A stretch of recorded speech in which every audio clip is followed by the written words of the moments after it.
السلام علیکم ورحمۃ اللہ وبرکاتہ۔ ہو سکتا ہے کہ ہم نے زندگی میں کئی دفعہ یہ کہا ہو کہ وائی می، یہ ہمیشہ میرے ساتھ ہی کیوں، ہم ہی کیوں، اور اسی طرح ہم نے اپنے ارد گرد بہت سے ایسے لوگوں کو یہ کہتے سنا ہوگا کہ میرے ساتھ ہی یہ کیوں ہوتا ہے۔ جب انسان یہ کہتا ہے میں ہی کیوں، اس کا مطلب ہے میرا ایمان انتہائی کمزور ہے، میں انتہائی ناشکرا انسان ہوں۔ اللہ پاک نے ہمیں بے شمار نعمتیں عطا کی ہیں جن کا کوئی نعم البدل نہیں۔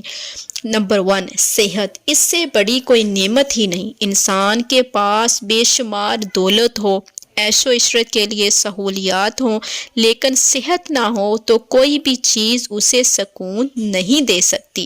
نمبر 2، انسان کا ایمان بہت بڑی دولت ہے۔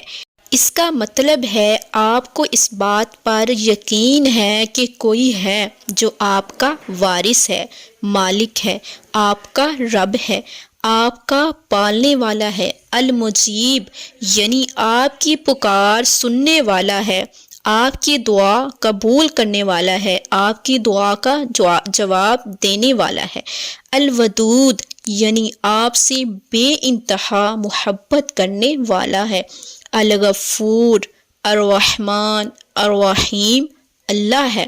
تو یقین جانیے آپ کے تمام مسئلے، تمام گلے شکووں کا یہاں اینڈ ہو جاتا ہے۔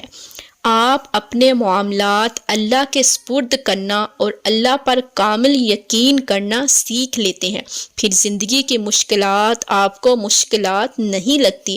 کوئی آپ کو برا کہتا ہے تو آپ ہنس دیتے ہیں، یعنی آپ کو یقین ہے اس حدیث مبارکہ پر کہ اگر کوئی برا کہے اور آپ چپ رہو تو وہاں ایک فرشتہ ہوتا ہے جو برا کہنے والے پر لعنت کرتا ہے اور درگزر کرنے والے پر سلامتی بھیجتا ہے۔ یعنی انسان کا پختہ ایمان انسان سے وائی می یعنی میں ہی کیوں جیسے گلے شکوے کی عادت چھین لیتا ہے۔ تیسری نعمت معاش یعنی رزق حلال کا ہونا ہے کہ آپ کے پاس محتاجی نہیں ہے، آپ سیلف ڈیپینڈنٹ ہیں، آپ کے پاس پیسہ ہے، اللہ نے آپ کو دینے والا بنایا ہے، لینے والا نہیں۔ چوتھی جو چیز ہے وہ ہے آپ کا سوشل سرکل۔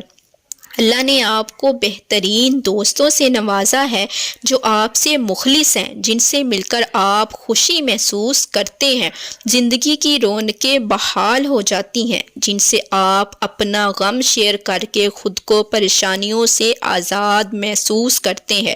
آپ کے اپنے ہیں، آپ کے رشتے ہیں جو آپ کو مکمل کرتے ہیں، جو آپ کو نکھارتے ہیں۔ میں انسان تب کہتا ہے جب اس کو لگتا ہے کہ رب پرایا ہے، نعوذ باللہ، لیکن وہ پرایا تو نہیں ہے۔ آپ اپنی دعاؤں میں کہتے ہیں ربی انی، اے میرے رب، ربنا، اے ہمارے رب۔ جب آپ اس بات کو زبان سے کہنے کے ساتھ دل میں بھی اس بات کا احساس رکھتے ہیں تو آپ وائی می یعنی میں ہی کیوں جیسے الفاظ نہیں کہتے۔ یاد رہے کہ گلے شکوے کرنے والا انسان سکون سے محروم ہو جاتا ہے۔ گلے شکوے کرنے والا انسان اپنی ہی زندگی کو سمجھنے کے قابل نہیں ہوتا۔ یاد رہے کہ اللہ پاک نے انسان کو اپنی زندگی میں ہونے والے واقعات کو معنی و مفہوم دینے کی صلاحیت دی ہے، لیکن وہ اپنی نعمتوں پر غور و فکر نہیں کرتا، دوسروں کی نعمتوں پر ہمیشہ نظر رکھتا ہے اور اکثر حسد کا شکار ہو جاتا ہے۔ حالانکہ اللہ تعالیٰ نے قرآن پاک میں ارشاد فرمایا، سورہ طٰہٰ آیت نمبر 131، اور اے سننے والے اپنی آنکھیں اس طرف نہ پھیلا جو ہم نے مخلوق کے مختلف گروہوں کو دنیا کی زندگی کی جو تر و تازگی فائدہ اٹھانے کے لیے دی ہے، تاکہ ہم انہیں اس بارے میں آزمائیں، اور تیرے رب کا رزق سب سے اچھا اور دیر پا ہے۔ اور جب انسان کہتا ہے انا للہ و انا الیہ راجعون، بے شک ہم اللہ کے لیے ہیں اور ہمیں اسی کی طرف لوٹ کر جانا ہے۔ جب آپ آئے ہیں اور آپ کو لوٹ کے جانا ہے، دنیا 4 دن کا میلہ ہے، تو پھر کیسا گلہ کیسا شکوہ۔ ہم سے قبل جو لوگ تھے ان کے بھی غم تھے، بلکہ ہم سے زیادہ تھے۔ کہاں گئے وہ لوگ اور ان کے غم؟ سب چلے گئے، تو پھر کیسا رونا۔ آزمائش، دکھ، تکلیف اور چیلنجز یہ انسان کو اور پالش کرتے ہیں، اسے اور بہتر بناتے ہیں۔ ہماری زندگی میں سب سے بڑی یونیورسٹی لائف خود ہے۔ زندگی کے جو کورس ہیں، جو ٹریننگ ہیں، وہ اس کے واقعات ہیں۔ واقعات انسان کو اچھا خاصا ٹرینڈ کر دیتے ہیں۔ کئی واقعات سے عاجزی آتی ہے، کسی واقعہ سے شکر گزاری آتی ہے، کسی واقعہ کے بعد آپ اور بہتر اور خوش اخلاق ہو جاتے ہیں، کسی واقعہ سے انسان کی قدر بڑھ جاتی ہے۔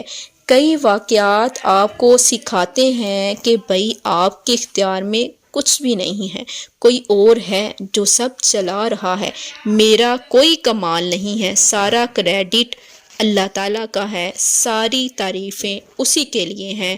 تو آپ وائی می کا گلہ کرنا چھوڑ دیں گے۔